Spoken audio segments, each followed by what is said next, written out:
Chapter 26. Bhumika.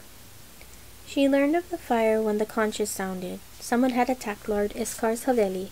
A captain told her when he came with extra soldiers to guard her manse. But he knew no more than that. She waited in her rose palace to see if anyone, would attack the Mahal too. She had no idea if her husband was alive. She could only sit and think, and force herself to remain calm. The most vulnerable members of the Mahal joined her, the youngest and the oldest maidservants, a few children, and the handful of wrought ribbon who had served quietly in her household. They stood at the very edge of the room in shadow, as the children sniffed through tears and the maidservants stood in stoic silence. Among the wrought ribbon, she saw the boy Priya had brought into the household. Khalida had not been happy when Bhumika had allowed the boy to have a position.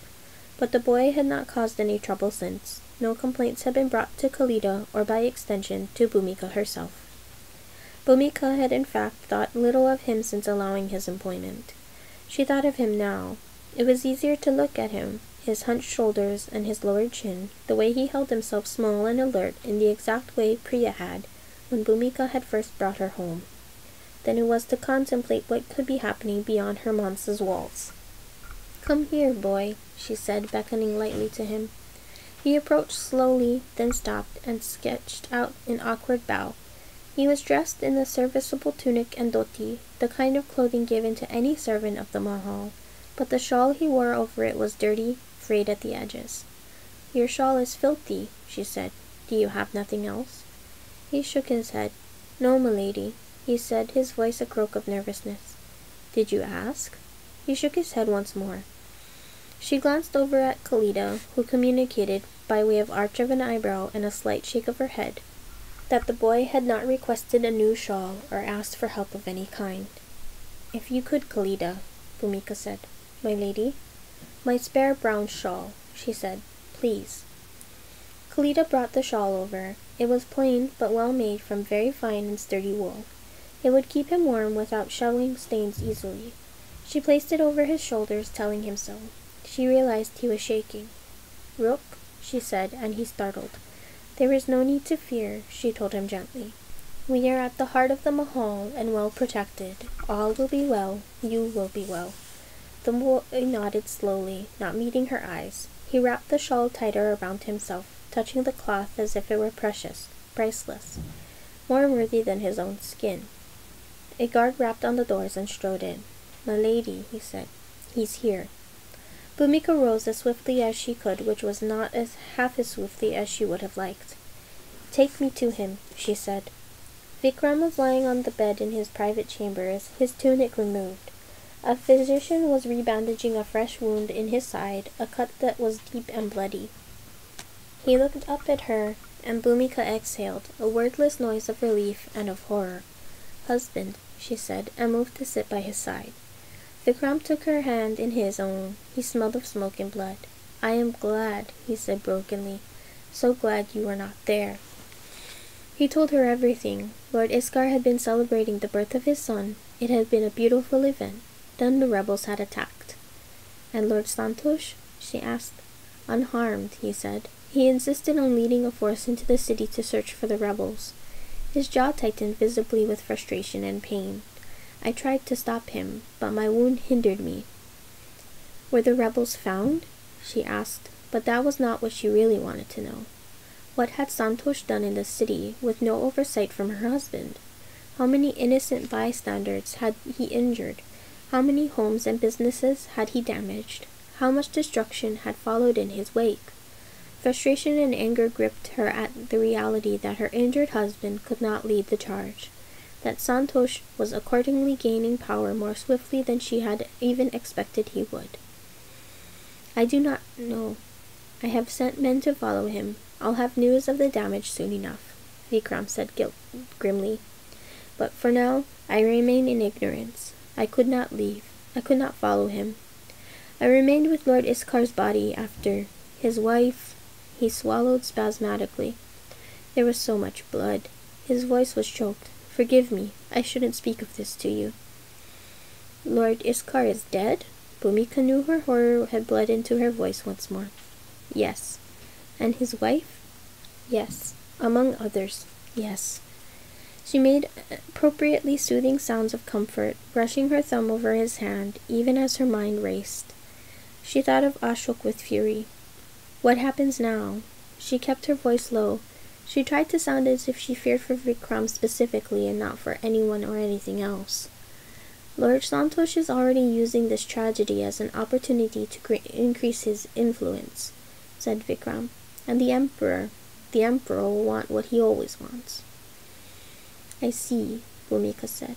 If that is the way of things, what must you do, husband? I will remind Santosh that he is not the regent of Ahiranya. Until the Emperor names him as such, that title is mine. His voice was hard.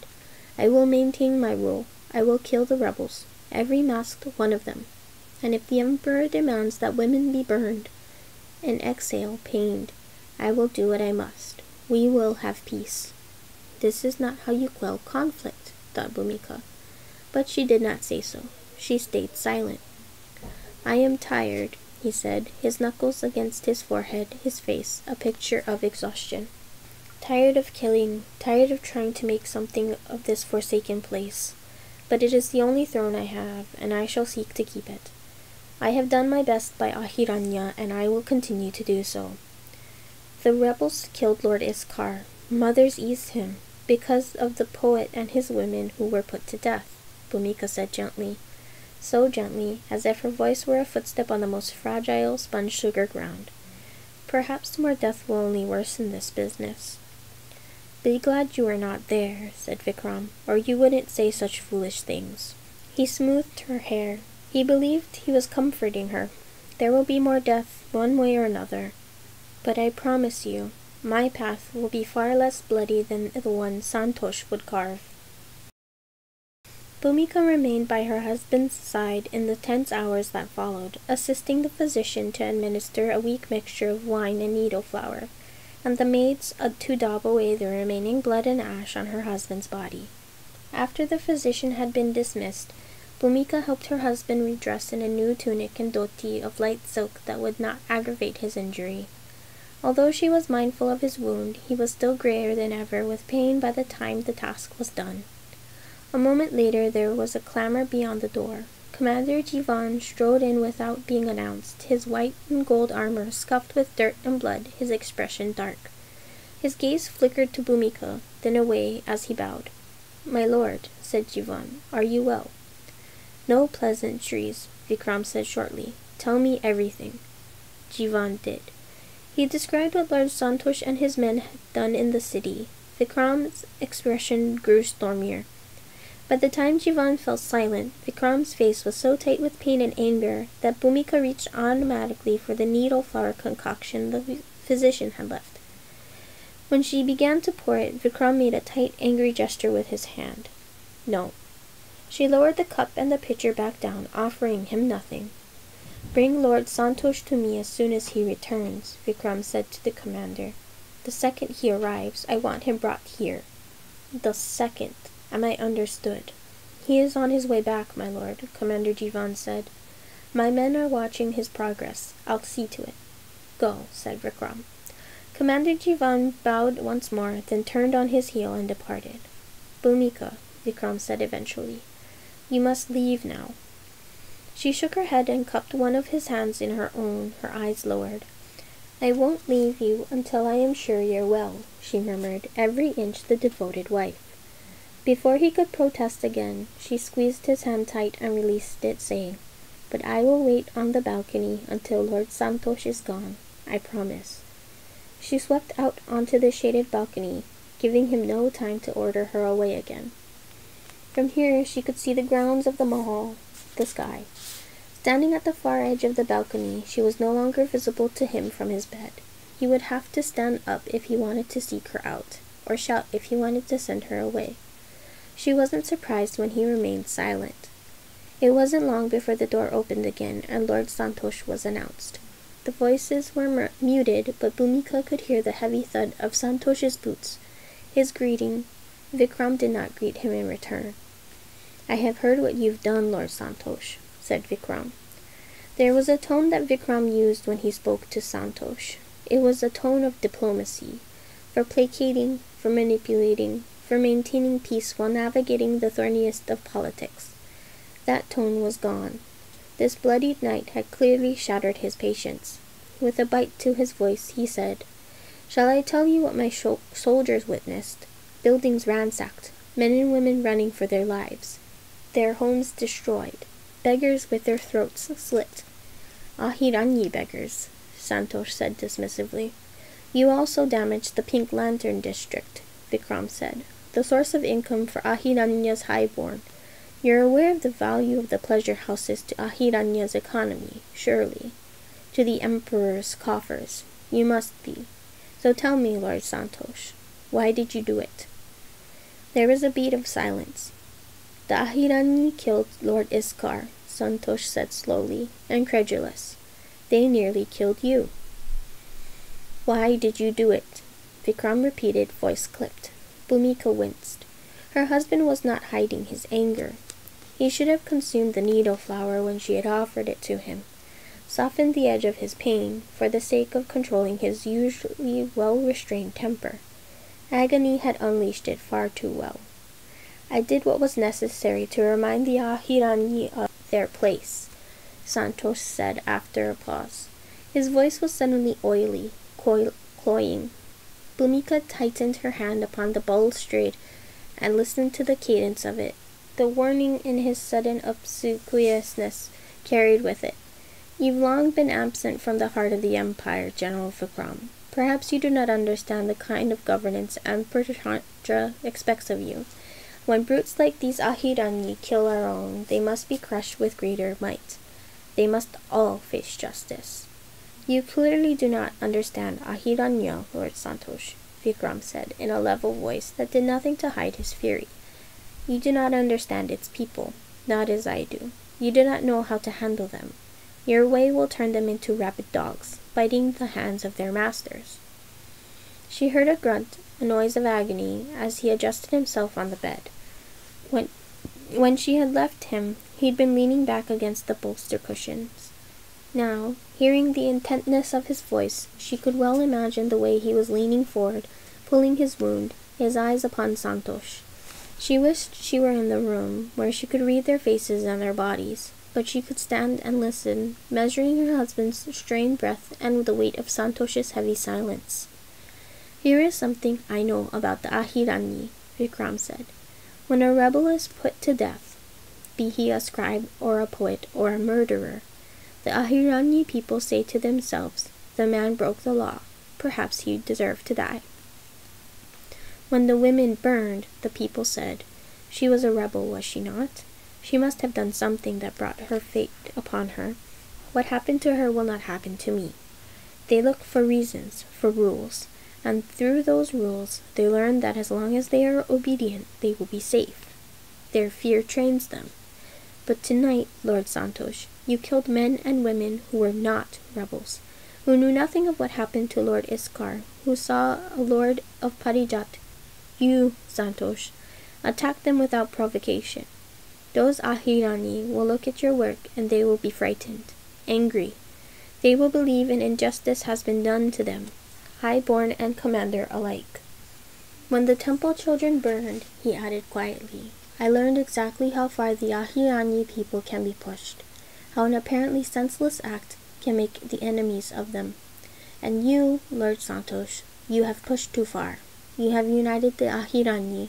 The Emperor will not thank you for that." Santosh said nothing, but oh, Bhumika could well imagine the expression he wore. "You've said too much, husband," she thought. Santosh was not a man who would take well to being chided. His pride was far too overblown, and Vikram had shattered it. She was afraid Santosh would gather the wreckage of it, all those splinters hewn off by Vikram's words, and make knives of them. And her husband had not stopped speaking quite yet. "I will have to be lenient to make up for your lapse in judgment," Vikram went on. "I should shut the city for the sake of safety. But the Ahiranyi will want to celebrate the festival of the Dark of the Moon." "A heretical festival," Santosh said in a thin, petulant voice. "A festival of value to the Ahiranyi," Vikram said, still deliberate and level. that I will allow them to celebrate, despite the actions of the rebels, as a demonstration of the Emperor's benevolence and my benevolence. I will not make new rebels out of Ahirani's citizens, Lord Santosh. I will let their gratitude soften their outrage." Santosh made a noise, a laugh, sharp, high. Oh, she wished she could see his face, the look upon it. "I see," he said. "You'll make friends of them, will you? Of course you will. You with your little Ahirani wife, and your precious Ahirani high-born allies. You've practically become one of them." Disgust dripped from his voice. She heard the thud of footsteps. For one moment she wondered if he would storm out on the balcony, and readied herself, softening her shoulders, widening her eyes. She would make herself seem small and threatening, anything but the intent listener she was, and then heard him stop and speak. His voice was more distant now, as if he had crossed the room.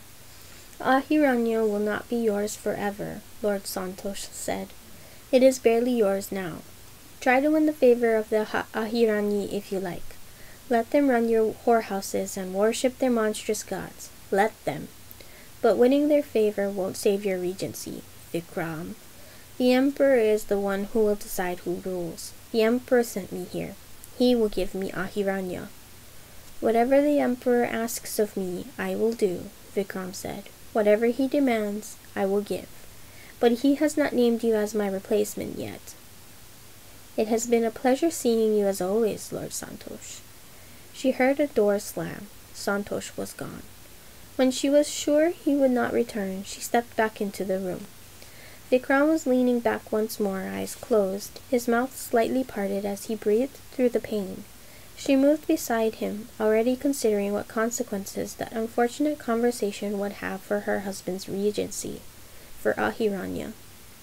She carefully did not think of how her husband had spoken of her people. There were a great many things she was careful not to think about around her husband. She poured the wine into the cup. "Drink," she said, and placed the cup against his lips. She kept her voice tender, her expression compassionate, as if the conversation had meant nothing to her at all. "You need your rest. Let your wife take care of you just this once." Without opening his eyes, with utter trust, he drank.